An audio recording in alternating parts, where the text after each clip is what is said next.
Good morning मैत्रिणींनो, स्वागत आहे तुमचं आमच्या यूट्यूब चॅनलमध्ये. हो आले, हुकारे चालू झाले, आले आमचे साहेब आले. आणि आज सुट्टी आहे, मला माहीत नाही, उठून बसली सकाळपासून. यांना सुट्टी आहे, गांधी जयंती आज, बैलपोळा पण आहे आमचा. आणि मला माहीतच नाही, मी त्याच्यामुळे उठूनच बसली सकाळी. आता रोजची सवय लागली टिफिन करायला उठायची, 7 वाजताचा अलाराम वाजला तर उठून बसली. आता काय करणार, परत तर काय झोप येत नाही, तर बोलत चला आता जेवणाला लागूया. मस्त मेथीची भाजी इथं निवडून ठेवलेली आहे, मस्त धुवून वगैरे घेतली मेथीची भाजी. आता आता भाजी बनवायची तयारी करते मैत्रिणींनो. आणि कसं आता बैलपोळा असल्यामुळं थोडंसं जरा गावच्या पण आठवणी येतात नाही का. गावाला कसं बैलपोळा असलं की मग सकाळी सकाळी मस्त बैलांना धुवायला घेऊन जातात. ते शेतकरी राजा खुश झालेले असतात, चांगला पाऊस पाणी झालेला असतो मस्तपैकी, तर सुकावलेले असतात ते सगळं. आणि जिकडं बघावं तिकडं नदी नाल्यांना ओढ्यांना पाणी. आता आमच्या इकडे तितका बऱ्यापैकी पाऊस पडतोय, पण जितका आम्ही लहान असताना पडायचं, जसं ह्या टायमाला ओढ्याला पाणी असायचं, आता तसं प्रमाणात पाणी बिणी नसतं तेवढं. पण छान मस्त बैलांना धुवून आणायचे, 10 वाजता 11 वाजता आराम असायचा, दिवसभर चारून आणायचे बैलांना. नंतर मग मस्त त्या सूर्यफुल असतं, बारीक बारीक सोरट्याची फुलं, त्या फुलांच्या माळा, झेंडूच्या फुलांच्या माळा मस्त ते पायात गळ्यात सगळीकडे बांधायचं. आम्ही पण जायचो लोकांच्या शेतात, चोरून आणायची ती फुलं सजावट करायला बैलांना. मग मस्त 4-5 वाजता गावात बैलांची मिरवणूक मंदिरात इकडं तिकडं काढली जायची. आणि मस्त मग मिरवणूक काढल्यानंतरून संध्याकाळी घरी आल्यानंतर बैलांना मस्त पुरणपोळीचा नैवेद्य खाऊ घातल्यानंतर मग घरातले सगळे वडीलधारे लोक जेवायचे, सगळे लहान बाळ वगैरे. तर छान असायचं, गावाला मजा येते कुठल्याही सणाची. आणि आज आठवण झाली गावची, बाबूने सकाळी आमच्या स्टेटस ठेवला बैलपोळ्याचा. बाबूला पण आवड आहे, त्याच्या पप्पाला पण लय आवड होती बैलांची वगैरे. तर मस्त वाटतंय असं गावाला काही सण वगैरे असले की. नाही आता कसं हे ट्रॅक्टर वगैरे आले त्याच्यामुळे कसं जरा गुरं म्हणा बैल म्हणा लोकांच्या दारात कमीच दिसतात ते. पण आता जुनं सगळ्या गोष्टी परत पुढे यायला लागल्या. ते आता परत पाळायला लागले लोक बैल बिल. असं काही लोकांना गाड्यांचा नाद असतो, बैलगाड्यांचा, त्यांच्याकडे पण असतात ते.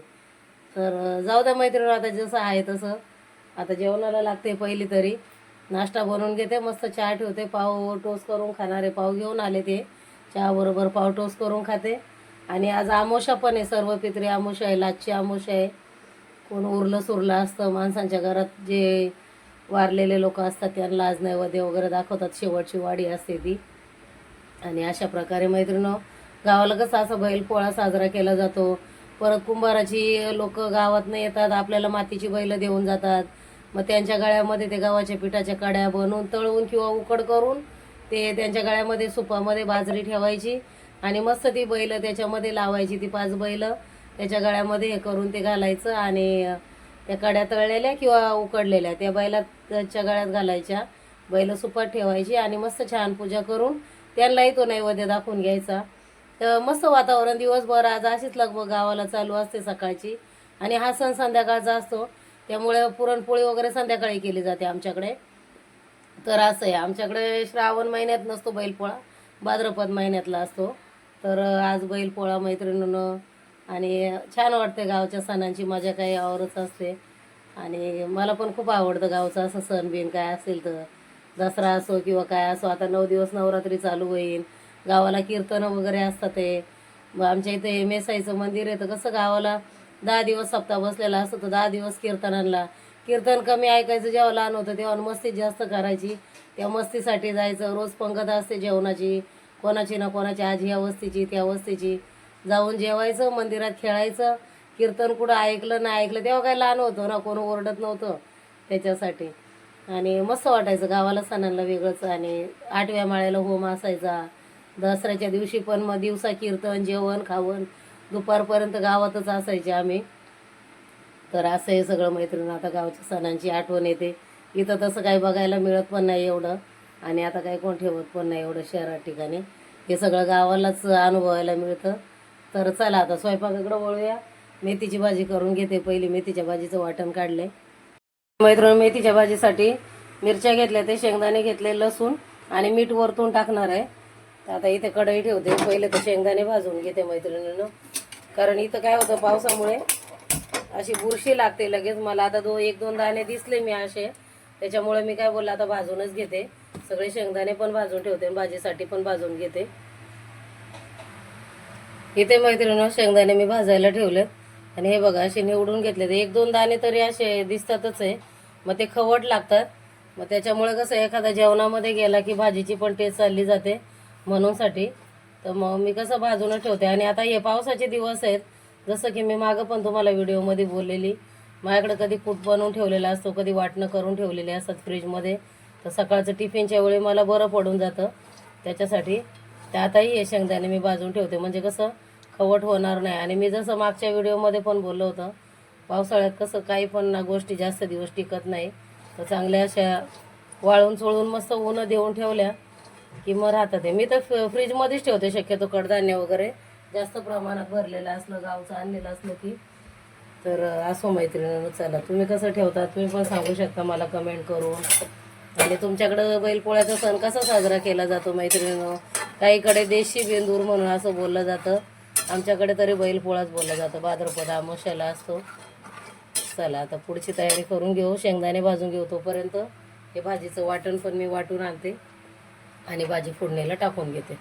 इथे मैत्रिणी छान असे शेंगदाणे भाजून झाले आणि काढून घेतले. ते मी आता थंड करायला ठेवते. आणि तीच कढई आता गरम आहे, तर त्याच्यामध्ये तेल टाकून मेथीची भाजी टाकून घेते. आणि मेथीची भाजी जसं की मी प्रत्येक व्हिडिओमध्ये बोलतेच आहे, प्रत्येक वेगळी बनते. कोणाला कांदा वगैरे टाकून आवडते, कोणाला लसूण असं ठेचलेला टाकायचा, मिरच्या कापून टाकायच्या, तशी पण छान लागते. मी शक्यतो तरी असं शेंगदाण्याच्या चटणीसारखं वाटण वाटते. वाटण तेलात टाकून मग वरतून त्याच्यावरती भाजी, आणि नंतरून भाजी थोडीशी खाली बसली तर त्याच्यावरती मीठ टाकते मैत्रिणी. आणि छान लागते ही पण भाजी चवीला. पातळ करायची असेल तर मग हेच वाटण पातळ करायचं, पेस्ट करायची त्याची, आणि मग थोडंसं पाणी, भांडं धुवून पाणी टाकायचं आणि त्याची पेस्ट करून पातळ रश्श्याची भाकरीसोबत, ती पण कधी मुगाची डाळ टाकून ती पण करते, शेंगदाणे नसेल तर कधी मीठ मिरची पण करते. एकच भाजी तुम्ही 5-6 प्रकारे बनवू शकता. आणि मैत्रिणी तुमच्याकडे पण कशी बनवली जाते तुम्ही सांगत जा. आमच्याकडे ह्या भाजीला आम्ही कांदा वगैरे नाही टाकत आहे, अशी साधी सिंपल असते. तर झाली आता भाजीची इथं. आणि ही भाजी अगदी सोपी आहे, पटकन होऊन जाईल, 10 मिनटात तर बनवून पण जाईल. आणि आता कसं मागे श्रावण महिन्यामध्ये खूप महाग होते, आता जरा मार्केटिंग कमी आले थोडंसं, तर मग जरा आणते मी खायला. नाही तर मागे सोमवारचे उपवास सोडायला पण भाज्या नसायच्या मैत्रिणींना, तर आता कमी आला आहे बाजार थोडा पालेभाज्यांना, तर आणते मी. आणि खाल्ल्या पाहिजे शरीरासाठी, कसं सगळ्या भाज्या खाल्ल्या पाहिजे, मोड आलेली कडधान्य पण खाल्ली पाहिजे, पालेभाज्या पण खाल्ल्या पाहिजे, फळभाज्या असतात त्या पण खाल्ल्या पाहिजे आवडीने सगळं. तसं सगळ्या गोष्टींची गरज आहे आता आपल्या शरीराला. पहिलं कसं गावाला शेतातून आणून डायरेक्ट खाल्लं जायचं, त्यामुळे आजारपण वगैरे नव्हती, केमिकलयुक्त काही खाणं नव्हतं आपल्यासाठी. आता कसं झालं, सगळ्या गोष्टी टिकवण्यासाठी केमिकलचा वापर केला जातो, त्यामुळे अशी शरीराला आपल्या जे पाहिजे ते मिळत नाही, असं प्रोटीन वगैरे नाही का. मग त्याच्यामुळे आता काही भाज्यांतून मिळतं, काही वस्तू फळांमधून मिळतं, तर तसं खाल्लं जातं. आणि आता काही ऑर्गॅनिक राहिलेलं नाही. गावाला जो पिकवून खातो त्याच्याच डोळ्यासमोर जे आहे ते त्याला ऑर्गॅनिक बोलू शकतो आपण, तिथल्या तिथं पिकवलं खाल्लं. चला माहिती, आता भाजीला मीठ पण टाकून घेतलं. 1-5 मिनटं झाकण काढून वाफ काढून भाजी आपली शिजवून घेते. आणि तोपर्यंत चहा ठेवून घेते मस्त साईडला, म्हणजे नाश्ता पण होईल. आणि बघेल आता थोडासा डाळ भात करेल आणि एखादी भाकरी टाकेल, कारण मला कसं कामावर जायचं आहे दुपारी, आज 2 वाजतील, दोन्ही पण कामं आहेत माझे, त्याच्यामुळे स्वयंपाक मी सकाळीच करून जाणार आहे. म्हणजे कसं हे यांना पण सुट्टी आज, हे घरातच आहे ना, मग दुपारी आल्यावरती परत कंटाळा येतो कामातून आल्यावर, त्याच्यासाठी लवकरच बनवून ठेवणार आहे मैत्रिणी. चला तर मग आता भाजी मस्त शिजवून घेते आणि चहा ठेवून घेते. ते मैत्रिणी मस्त असा चहा ठेवून घेतला आहे. गॅस, भाजीचा गॅस तिकडे स्लो करून भाजी साईडच्या गॅसवर ठेवून दिलेली आहे. आणि मस्त ज्वारीच्या भाकरी, आज मेथीची भाजी, थोडासा डाळ भात. आणि बघू आता संध्याकाळी जर वेळ असेल तर थोडीशी पुरणपोळी. आता इथं नैवेद्य दाखवायला काय आहे पण नाही आपल्याकडं, बैल वगैरे काय नाही, पण देवाला दाखवायचं आपलं नाही ते, तर बघूया थोडंसं करेल. चला आता इथे चहा होतोय. इथे मैत्रिणी छान चहा उकळली आपली आणि भाजी पण तयार आहे. हे बघा मोजून 10 मिनटात भाजी झाली मैत्रिणी. थोडंसं पाणी आहे तेवढं सुकवून घेतलं का झालं. आणि भाकरीसोबत खाणार असेल तर चालतं, थोडंसं पाणी राहिलं तरी. आणि अशा या भाज्या पक्का सकाळी सकाळी पटकन मैत्रिणी उपयोगी पडतात आहे.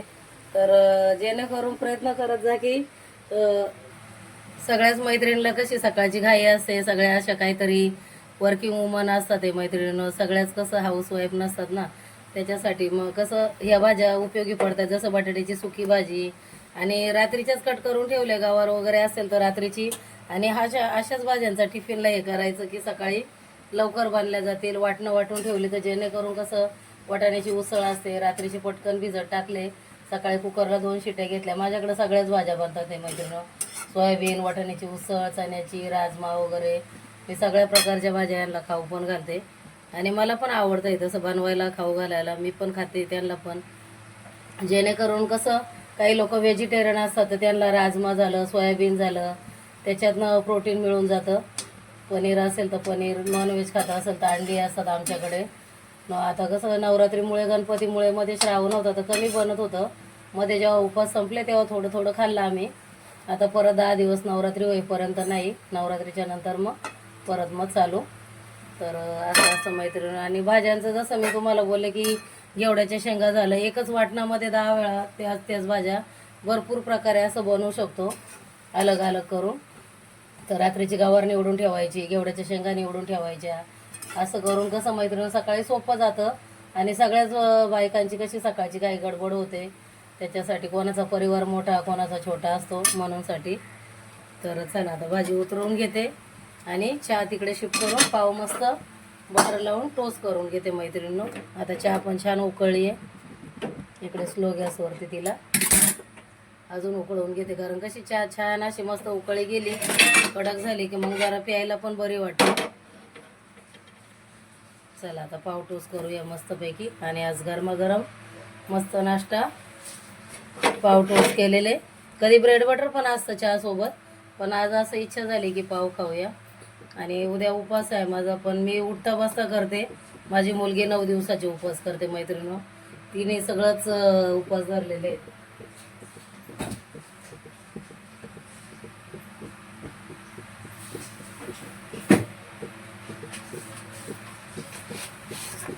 तिचे उपवास श्रावण महिन्यापासून स्टार्ट झालेले, तर ती आता डायरेक्ट नवरात्रीच्या नंतरच नॉनव्हेज खायला. आणि तिला पण देवाचं वगैरे चांगले येड लागलेले आहे, गणपती असतात तिच्या घरी, सगळं काय असतं, तर त्याच्यामुळे तिला पण सवय आहे मैत्रिणींनो उपवास तापास करायची. आणि नवरात्रीचे पण 9 दिवस तिचे उपवास असतात. ते बाळे बारीक तिच्या पाठी तरी पण ठेवते सगळं. तिथे आता मस्त तव्याला असं बटर लावून घेऊ. नरम पाव किंवा कडक पाव असे चहासोबत पण छान लागतात, एकदम क्रिस्पी असे टोस्ट करायचे आणि चहामध्ये बुडवून खायला. मला तर आवडतातच आहे पाव वगैरे, जास्त पण नाही खाल्ले जात आता एवढे. जसं आता वाचण्यात येतं की मैदा जास्त प्रमाणात नाही खायचा, तशी रोजची मग आमची चहा चपाती असते, भाजी चपाती असते, यांचा डबा असतो म्हणून. आता आज सुट्टी आहे तर मग हाय मैत्रिणी कधीतरी चालून जातं, इतके काय आपण एवढं हे नाही करत आहे, तर कधीतरी चालतं मैत्रिणी म्हणूनसाठी. तर चला आता पाव टोस्ट करून घेऊया मस्त. चहा तर झालेली आहे, या तुम्ही पण नाश्त्याला. साहेबांची तयारी चालू आहे स्वतःची आवरायची, त्यांचं आवरून झालं की मग नाश्ता करून घेऊया. चला. आणि मैत्रीण मेथीच्या भाजीसोबत पण पाव वगैरे छान लागतात. आहे माझ्या काकांच्या आठवणी येतात आहे मला. माझ्या काकांना आमच्याकडे कसं पहिलं आमचं जास्त फुलाचा धंदा होता, त्याच्यामुळं मुलं वगैरे जास्त असायची, तर डेली नाश्त्याला कडक पावच असायचे पहिले सगळ्या लोकांच्या घरी. कोण एवढं चपात्या वगैरे नव्हत्या करत, आहे दुपारच्या भाकरी रात्रीच्या चपात्या असायच्या आमच्या सगळ्याच फुलवाल्यांच्या घरी, असंच असायचं. आणि मग आम्ही भाजीसोबतच पाव खाल्ले जायचं, कडक पाव, कुठली पण रश्याची भाजी असू द्या काय पण असू द्या, त्याच्याबरोबर मैत्रिणी कडक पाव भाजीसोबत किंवा मेथीची भाजी टोमॅटोच्या चटणीसोबत पाव तर एवढे भारी लागतात आहे ना, त्याच्यासोबत मैत्रिणी छान लागतात खायला. आणि सगळ्या गोष्टी टेस्ट करायच्या, खाऊन बघायच्या. आम्ही तर खाल्लेलं आहे त्याच्यामुळे. आणि माझ्या काकांना कसं कोणाला आम्हाला बरं नसलं का माझे काका पाव आणि मस्त पावभाजीसारखी बॉईल बटाटे करून कांदा टोमॅटो टाकून पावभाजीसारखी कढई भरून भाजी बनवायचे आणि मस्त सगळ्यांना पाव आणून दिले तर सगळेजण जेवायचे. म्हणजे कसं उपाशी पण राहत नाही कोणी आणि कोणासाठी आडून पण बसायला लागत नाही. तर आमच्या नानांचं असं डोकं असायचं त्या टायमाला, सगळ्या मुलांना जेव घालण्यासाठी असा प्रयत्न करायचे ते. तेव्हा गरज सापराची होती म्हणून पाऊस लय पडत होता का. हो जाधव. जाधवचं काय जन्म मुंबईतच झालाय, जाधव मुंबईतच वाढले, त्यामुळं गावाला काही एवढं तुम्ही बघितलं नाही. जेव्हा मावशीकडे जाईल तेवढंच ना. तुमच्या गावाला तर तसा नेहमी जास्तच पाऊस असतोय आमच्या इकडच्यापेक्षा. आमच्या इकडे आता इतका नाही होते, पहिला जास्त व्हायचं. जाधव होते तेव्हा पुण्य जास्त होते, आता पाप पाप जास्त झाले. तेव्हा पुण्य जास्त होते. आणि खरोखर मैत्रीण आमचे लय गरिबीचे दिवस होते माझ्या आजोबांच्या टायमाला. मला पण आठवते सगळे दिवस. आमचं सपऱ्याचं घर असायचं. माझे आजोबा, आमची एक आत्या लागते, माझी अशीच मावस बिवस आत्या लागत असन, तर त्यांची वस्ती होती पुढं जरा 10 किलोमीटर लागायचं का पुढे जायला. तिकडं आम्हाला आजोबा पोत्याची ते घुमटी करून डोक्यावरती आणि लाईटीसाठी कंदील असायचा हातामध्ये. एवढ्या विजा कडकडायच्या. तेवढ्या पावसामध्ये पाऊस उघडला थोडासा का लेकरांना सुख मिळावं म्हणून आजोबा घेऊन जायचे आणि तिकडं नेऊन आम्हाला ते आत्याच्या घरी झोपायचे. सकाळी उठून आणायचे. आमच्या आईची ताकीद एवढी, आम्हाला घरी जेवण नाहीच बनलं तरी चालेल, चूल नाही पेटायची पावसामध्ये. आमची आई बोलायची जर कोण जेवत असेल तर जर काय तुम्ही बघितला आणि मागितला तर बघा दुसऱ्या दिवसापर्यंत आम्ही मैत्रिणी काही नाही खायचं. जेव्हा पाऊस उघडेल, लाईटी येतील, तेव्हा मग लाईटी पण जायच्या. तेव्हा एकच गिरणी असायची गावामध्ये, प्रत्येकाच्या घरोघरी गिरणी नसायची. आता तशा सोय झाल्या त्या मैत्रिणी, सगळीकडे लाईट आल्या, गिरणी आल्या. लाईट नाही तर सौर ऊर्जाचं आलं. तेव्हा असं काहीच नव्हतं. रॉकेलच्या दिव्यांवरती जे काय असेल तेच असायचं. तर रॉकेल पण वेळेला नाही पुरायचं. मग ते चुलीत वता, हे करा, लाकडं पेटवा. माझ्याकडे इतक्या गोष्टी, जुन्या गोष्टी, अनुभव शेअर करण्यासारखे. सत्य आहे, खोटं नाही बोलत आहे. आणि कसं, अरे बस ना आता. वारा गेला, बिचाऱ्यांच्या नाकात वारा गेला ग बाई. तिथं अंगाला वारा लागा आणि मला काम फुटलंय. यांना वारा गेला नाकामध्ये. तर मैत्रीण अशा सगळ्या प्रत्येक व्हिडिओमध्ये काही ना काही मी माझ्या आठवणी शेअर करत जाईन. गावाला गेले की माझ्या बाबांना पण विचारेल मी असं. आणि माहिती आहे माझ्या बाबांच्या बरोबर आजी आजोबा सोबत मी बरोच दिवस लहानपणी घालवले. ते थोडे दिवस पण कसं सगळ्या गोष्टी आठवतात. असं काही सणावाराच्या निमित्ताने वगैरे असं. बैल पोळा पण असला ना तर पहिलं कसं बैल गावातून मिरवणूक करून घरी येईपर्यंत मैत्रिणी इतका पाऊस यायचा कधी कधी. आणि आमचं पहिलं सपराचं घर होतं एकदम मातीच्या, पांढऱ्या मातीच्या भिंती वगैरे होत्या. तर त्याच्यात लोक गावातनं घरी येईपर्यंत एवढा पाऊस यायचा. तर दर पावसाळ्यात आमच्या घराची एक ना एक भिंत पडायची. दुसऱ्या दिवशी बोलवायचं कारागीर, मिस्त्री बोलवायचा, त्याला गौंडी, आणि मग त्याने ते रचून द्यायचं, हे करायचं. आजोबांचे मित्र असायचे त्या टायमाचे, तर ते बनवून द्यायचे मैत्रिणी. तर अशा सगळ्या गोष्टी. कागद आणलेला असायचा, पण पाऊस एवढा यायचा की घरावर कागद टाकेपर्यंत पाऊस जोरात यायचा. कणस भिजायची, धान्य भिजायचं, घरावर कागद टाकेपर्यंत, छप्पर कव्हर करेपर्यंत. अशा सगळ्या आठवणी आहेत मैत्रिणी माझ्यासोबत. प्रत्येक व्हिडिओमध्ये थोड्या शेअर करत जाईल. आणि तुम्ही माझे व्हिडिओ चांगल्या प्रकारे बघत जा. थोडे आपल्या सबस्क्रायबर वाढत चालले तर बरं वाटतंय मला. अशीच लिंक पुढे शेअर करत जा, आणि जेणेकरून की मला सपोर्ट होईल तुमचा चांगला मैत्रिणी. आणि भारी वाटतंय असं कोणी आपले व्हिडिओ बघतंय, मला सपोर्ट करते. तर तुम्ही पण करत जा. मी पण तशी बघते बऱ्याच लोकांचे व्हिडिओ. की तर मला पहिले बोलायचे, पण सारखी यूट्यूब बघत असते. तर मला पुढं काहीतरी असं करायचं होतं त्याच्यातनं, म्हणून मी बघायची. कसं दुसऱ्याचं बघून काहीतरी आपल्याला पण प्रेरणा मिळते मैत्रिणी करायला. तर नक्की मला चॅनलला माझ्या चांगलं सबस्क्राईब करत जा. व्हिडिओ आवडलेच व्हिडिओला लाईक करत जा मैत्रिणींनो. आणि व्हिडिओ बघत जा. माझे कसे वाटतात कसे नाही मैत्रिणींना नक्की कमेंट करून सांगत जा. चालतंय मग आज एवढंच बघू, संध्याकाळी दुसरा काही व्हिडिओ केला तर. आणि चला आता नाश्ता करून घेते. गप्पा तरी खूप झाल्या, आणि अशाच छोट्या गोष्टी मी शेअर करत जाईन जुन्या काळातल्या तुमच्यासोबत. चला तर मग भेटू पुढील व्हिडिओमध्ये मैत्रिणींनो. व्हिडिओ कसा वाटला कसा नाही नक्की सांगा. व्हिडिओला लाईक करा. चॅनलवरती नवीन असेल तर चॅनलला सबस्क्राईब करा मैत्रिणींनो. आणि आता कशी कामाला निघायची तयारी आहे, 9 वाजून गेले तर तयारी पण करायची आहे मला. तर चला भेटू पुढील व्हिडिओमध्ये. मस्त खा, खुश राहा, घरातल्यांना खाऊ घालत राहा, आणि तुम्ही पण खात राहा, आनंदी राहा मस्त. चला बाय बाय.